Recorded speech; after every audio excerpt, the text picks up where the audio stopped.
what's the word I'm looking for? Fastest rising? No, that's lacrosse. It's becoming the most popular sport. If you're talking about the main sports, yes.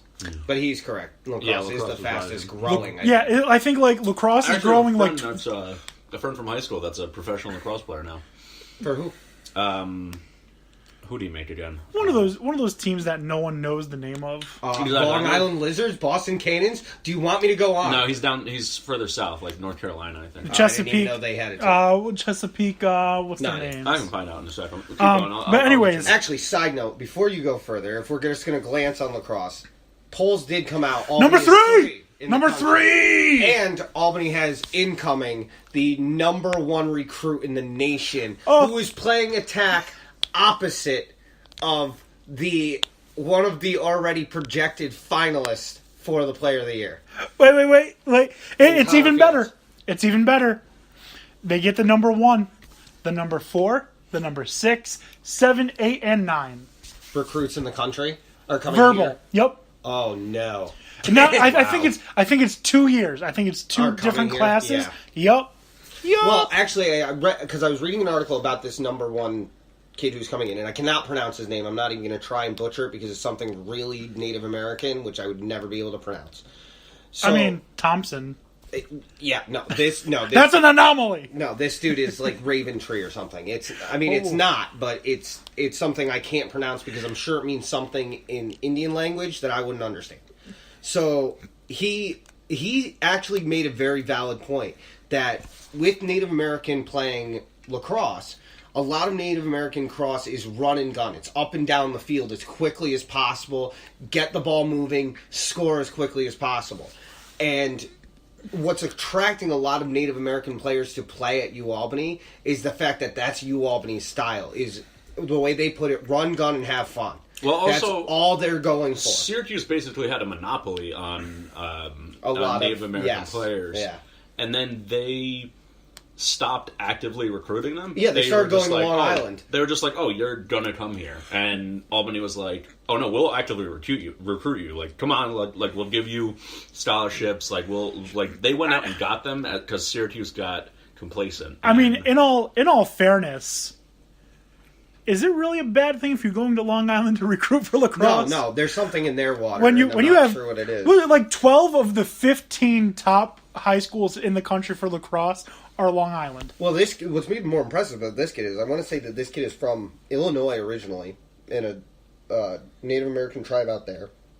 Got noticed in a Florida tournament for lacrosse, and then didn't leave. Florida plays lacrosse? Yeah, apparently. But got noticed there, and ING Academy got him to stay when the whole rest of the team went back to Illinois. And he spent his last 3 years at ING Academy. You know, the one that produces just basically any superstar athlete we're about to see. Oh, you mean the guy who laid me out in the Camp Brian Cushing? Yeah, they just produce people that will go pro. But they got him to play, and then UAlbany's coach happened to notice him in a tournament, and he noticed him in one game. He was there to see a bunch of games. Noticed him in one game. He's like, I just decided for the rest of the weekend I was just going to go and watch him. I didn't really care about anybody else that was on the field other than him. And Albany's going to get tested early. They have 2 top 5 games before conference play. Albany always starts their season in Syracuse. They play Maryland and they play Yale. And both top 5 teams this year. Which Yale is quickly becoming, Albany-Yale is quickly becoming one of my favorite rivalries in all sports. Yeah, Maryland, too. Yeah. Like, we can say it now, right? Fuck Rambo. Yes, yeah, we can. Fuck Although Rambo. the number 1 team in the country right now is Duke. Duke is the number 1 team in the country. I mean, I understand we're explicit, but, like, how bad can we get? I'm just saying, they finally, were able to be like, okay, I think they're starting to forget about the prostitute. Yeah, I think we can go now. I was going to say, who do they pay to fuck that? Yeah, well, that's true. So my buddy CJ Courtney Fleming from Monroe Woodbury, he was on the Rochester River Monsters, the lower league. Then he signed with the Georgia Swarm. Georgia Swarm. That's where Lyle Thompson's playing. And most recently he was playing for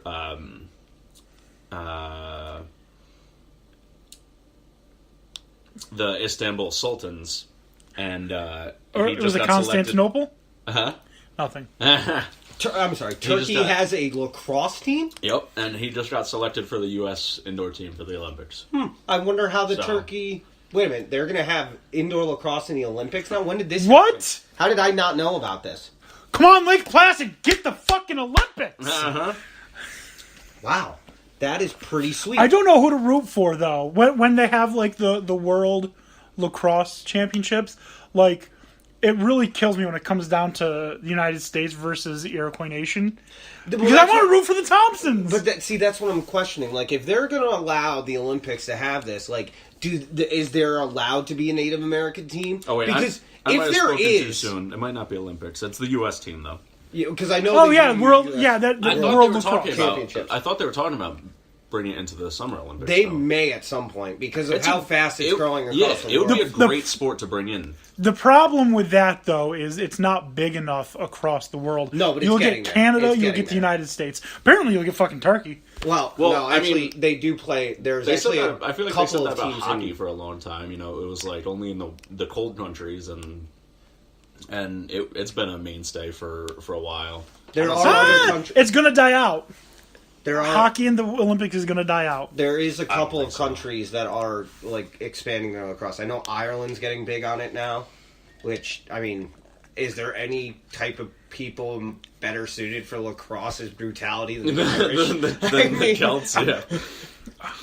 I 100% foresee hockey dying out in the Olympics, simply because I don't see the NHL backing down on banning players. So as long as It the may best go players back in to the amateur. world, as long as the best players in the world are playing in the NHL and not the KHL, then I don't see hockey surviving the Olympics. Which sucks, because how else do you get the Miracle on Ice and the Herb Brooks Arena? True. True. All right. Well, I took enough of your time with lacrosse. You can go into So what I was going to say, football, something like that. no, going back to basketball, I know we're going to whatever. We are all The over word, fucking place. what I was thinking of, basketball is in my opinion, one of the least strategic sports that you actually have to think about a real game plan. Oh yeah, idiots. That now I remember. Idiots. Yeah. Okay. Football is a chess match. All right. Baseball, you have to think about, all right, who am I going to pinch hit? Am I pulling this pitcher because I don't like the matchup of lefty on lefty? Baseball's endurance is trying not to fall asleep. Yeah. No, for us, we're the athletes. You got guys like Clayton Kershaw who go out there and throw a fucking ball. He thinks he's an athlete. No. I sit on a couch and I don't fall asleep occasionally. No. All right. I can do it for 3 hours at a clip. Does that mean that I could be a NASCAR driver? Yes. So, Because I can turn left. just too. a PSA. Don't use the NBA trade machine on ESPN. It's so fucking stupid. Like, I This sent guy you just- guys all those trades. Remember? Yeah. Do you remember I got Carmelo Anthony off the Knicks, brought in LeBron James and James Harden, with the Knicks only giving up Carmelo Anthony? Listen to this one. A three-way trade between Knicks, Hornets, and Spurs. Oh, we getting Kawhi? Let's get Kawhi! Knicks received Kawhi and Kemba. 'Cause Kemba's basically on the block. Jordan hasn't said it outright, but that's what it seems. Jordan said he would trade him for an all-star, I believe, today. Hornets Or $700 million.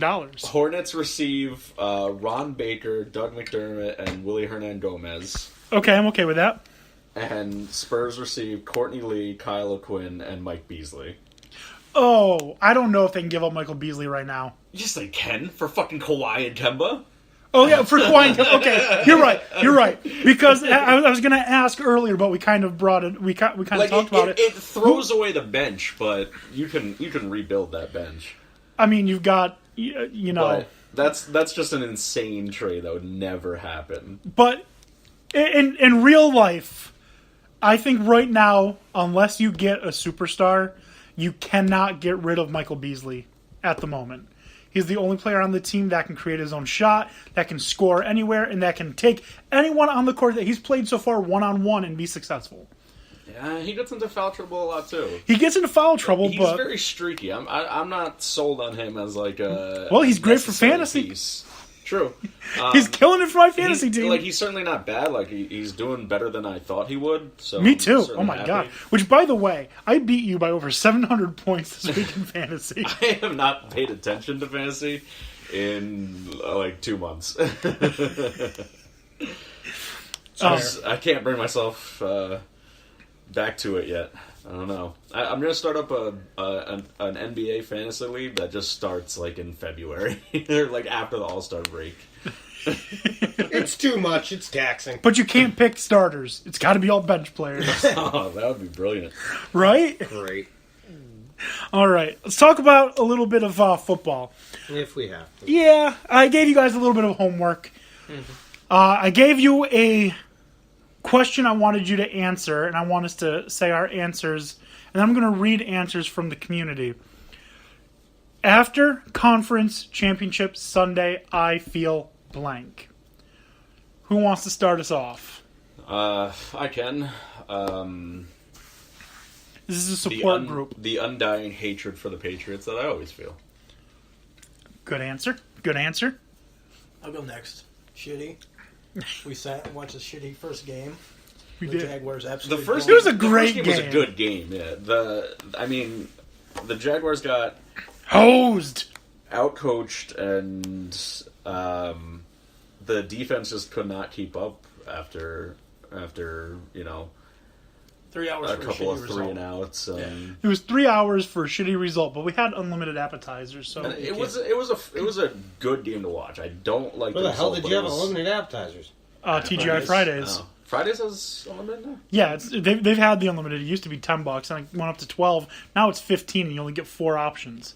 What But are they're the good options: boneless wings, mozzarella sticks, meatballs, and pot stickers. Okay. I had to ask because this is way more important than the football. I was going to Go ahead. say, we are not sponsored by Fridays, but we're open to it. Yeah, yeah. All right. Another good answer. You want to go next? You want me to go next? You can go next. There's no After- second game whatsoever. Oh no, we'll get to it. There were After 2 games? no, Even better. Because I didn't even watch it. Once it got to never well, mind. Go ahead. halftime I was done. Go ahead.